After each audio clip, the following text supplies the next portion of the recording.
I needed a car that was both economical for commuting to work and practical for the family. So I got this 11-year-old BMW 525D Estate. I picked it up cheap, so naturally it needs a bit of work. So, this time on Road and Race, everything that's wrong with my cheap 5 Series.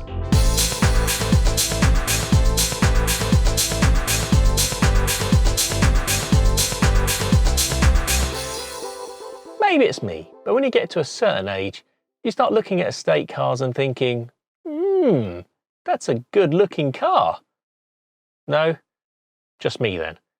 Okay, stay with me. I've got a 350Z, so that gives me the driving thrills when I need them, but I've an hour's drive to work each way every day, so I want something that is cheap on fuel and isn't giving me chronic back pain. I have a family, so I need something that carries more than just a Kit Kat. My budget is £4,000. So, what's the best looking second-hand estate car in the market in my opinion? Yes, that's right. The Skoda Octavia Ambiente. No, clearly not. But in all seriousness, it's probably the sensible option. You can pick these up for under £1,000. I just wanted something that looked a bit nicer and had a better interior. I've never really liked the Mercedes styling. That's just me. The Subaru Legacy Outback is supposedly very good. Jeremy Clarkson raves about it. But look at it. Not for me. Ford and Jaguar also make an estate. But again, I don't like how they look. But the car I was drawn to was the BMW 5 Series. This is the 2008 BMW 525D in M Sport spec, which gives you 18-inch 135M style double-spoke alloy wheels, the M steering wheel with multi-function buttons, the M aerodynamic package including front bumper, rear bumper with diffuser and side skirts, sports seats, and lots of M badges. Brand new, this car cost over £45,000 and I picked up this 10-year-old one with 125,000 miles on the clock for £4,000. So, shall we start with what's good about the car? Yeah, why not? Well, I should start by saying, genuinely love how this car looks. For a supposedly sensible car, it's got real style and presence.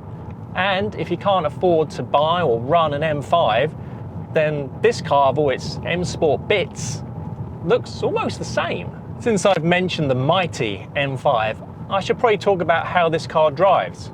Well, I'd say it's a car of two personalities. If you leave the gearbox in auto, it's comfortable, it's kind of a bit lazy. You just settle down in this armchair of a sofa of a seat, and it's a comfortable drive. The suspension is supple and it just soaks up all the bumps. It's also got all the standard stuff to make the drudgery of commuting as bearable as possible. Cruise control, dimming rear view mirror, heated seats, climate control, cup holders, rain sensing wipers, Bluetooth phone. This is also the first car I've owned with an adjustable headrest. But this is a car, if you want to drive it hard, you can. Put the gearbox into sport mode and it holds onto gears for longer. And it allows you to take full advantage of the 3-litre turbo diesel lump up front. This car only develops about 200 horsepower, but I was surprised how it really shifts. Probably due to the 400 Newton meters of torque, this car gets from 0 to 60 in 7.2 seconds, and really is plenty fast for having a bit of a blast on a back road. You can also put this gearbox into full manual mode and flip up and down the gears as you choose. Now, this isn't a fancy double clutch gearbox, it's just a very good automatic. Here we go, look, so I'll just change down the gear, there it is, come around here, go down, there it is, down again, there it is. I mean, it's quick, you know, I'm very impressed with it. ZF, the manufacturers of this gearbox, were particularly proud when they made their press release stating that gear changes could happen within 200 milliseconds. And you know what? They're right. I should mention that this is a 525D, so you'd expect a 2.5 litre engine, but as this is the later model, it gets the 3 litre engine and thus more power as part of the range's refresh, or life cycle impulse, as BMW call it. I've picked the mid-range 525D. because a larger engine would be less economical and I don't need the extra power. The smaller 2-litre engines in the 520D are one to avoid, as they can, allegedly, suffer from timing chain failures which cause your engine to blow up. The timing chain is situated at the back of the engine, so you have to take the entire engine out to service it, and that's a costly exercise, so that's why I've avoided them. Plus, if later I feel I need a bit more oomph from the engine, then a remap gets you about 260 horsepower and 500 newton meters of torque. So, on to handling. This is a fairly heavy car, 1.7 tons, and it's big. So I was expecting it to handle like a barge. You know what?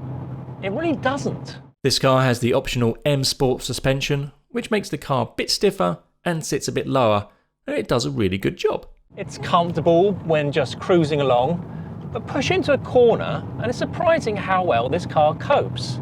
There's an initial bit of roll, but then the car stiffens up and allows you to push quite hard.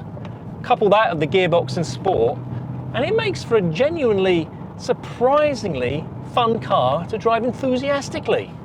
As the expectation is that this car will be carrying heavy loads, this touring version gets fancy self-leveling air suspension at the rear. And the rear is why you buy this car. Just look at the boot space, enormous. It's also got this handy split opening window, which I'm sure is for quickly putting things in the back, but I found it handy for transporting very, very, very long pieces of wood. Whilst I've been very positive about this car so far, there's obviously going to be a few things that will need sorting. So let's start with the interior. It's a typical BMW interior, very nice, lots of leather, looks great. Even the plastics aren't too bad. The sport steering wheel is particularly good, it's chunky, it's nice to hold, comfortable, like it. But what's going on with all the wood? It's not really speaking to me. It's a bit old man, isn't it? I suppose that was maybe the target audience when this car was put on sale, but for me, I've got to do something about it. This is a 10-year-old car, and that's a long time when it comes to technology. The first example is here under the centre armrest. It's a holder for what looks like an old Nokia phone, like the trusty 6210. Not only is it precisely of no use in this day and age, it takes up all the room in the armrest, so I'll be removing it. The second example is the stereo. It's kind of showing its age with no USB integration for playing music from your smartphone or DAB digital radio. You can at least plug in an analog audio device, but that has two downsides. Number one, BM decided to put it all the way back here. Maybe it's for passenger use only. Not a great place for it, is it? My fear is that someone would knock it out and break it getting in or out. And number two, the sound quality out of it is deliberately crippled by BMW. They fitted this little capacitor which reduces both the volume and the bass level. I imagine they've done this to try and protect the amp and the speakers. But it doesn't do that for the radio, so that when you swap between them, the radio is so much louder with so much more bass. So you end up getting Ken Bruce blasting in your ears. Outside the car, there's also a few things to sort out. The front grille is fine, but I much prefer the optional black performance grille. I did this swap on my old M3, and I'd like to do the same thing again. What seems to be a common problem is that the black bumper inserts fall out. As you can see here, they're missing, so I'll need to source some of those and secure them in properly. At the rear of the car, there's a large scratch in the bumper, and also a smaller scratch on the driver's wing mirror. Also, this mirror doesn't dim or heat as it should. The boot struts are a bit damaged and don't lift that well. Onto the wheels, and a couple of problems here. Whilst they are the beautiful M Sport 135 dual spokes, they've not been taken care of. There's curbing, the lacquer and paint is peeling, and the centre caps are in a sorry state. And they're fitted with run flat tyres. Now, I don't like run flats because they're more expensive, you get less choice, and they give a slightly more crashy ride. We've also got different brands. It's Goodyear's at the back and Bridgestone's at the front. As they're all nearly worn out anyway, I'll be getting them replaced with normal tyres. Small niggle, but the digital speedo isn't available, so that'll need coding in. Two options you could have got when the car was new is adaptive cruise control and night vision. If they're not too expensive or difficult to retrofit, I may put them in. Lastly, the brakes. Now this car got the larger brake setup from the 530D, so that's a larger disc and larger caliper. So you expect this car to stop quite well. It kind of doesn't. There's a bit of a bite when you first press the brake pedal, and then the middle, there's nothing, and then it's all at the end. You're pushing quite hard on the pedal to stop the car. Not really a problem when you're plodding around town, but the chassis and engine give you the option for a bit of a blast down your favourite B road, and it's just the brakes hold you back because basically they're a bit rubbish. The last thing I want to talk about is maintenance and repairs. The downside to buying a car with 125,000 miles on it is that stuff is either broken or will need servicing soon. First up, it's reliability and economy. This is the third BMW I've owned, and the previous two both had their coolant thermostats fail, so I'm assuming this one will have too. A failed thermostat will stop your engine getting up to operating temperature that will burn more fuel to compensate. So if you're getting poor fuel economy, this could be a reason why. The way to check is look at your engine temperature. Problem is, BMW in their infinite wisdom have decided to remove the temperature gauge in favour of this fuel economy gauge. Stupid. Luckily, my Carly reader can check engine temperatures. This car is fitted with an EGR. That's a exhaust gas recirculation valve. What it does is it takes a portion of the exhaust gases and puts it back into the engine. This is good for reducing emissions, but not so good for your engine because the gases are quite dirty. Usually the valve and manifold get clogged up with this horrible black gunk and needs cleaning out. Coolant needs changing every 3 to 5 years too, so I'll do these things together. For safety reasons, I like to refresh the braking systems on all older cars I buy, and those rubber hoses have been on the car for ages and I want to get them replaced. If needed, the pads and discs too. Another common problem with BMW diesel engines is the use of swell flaps.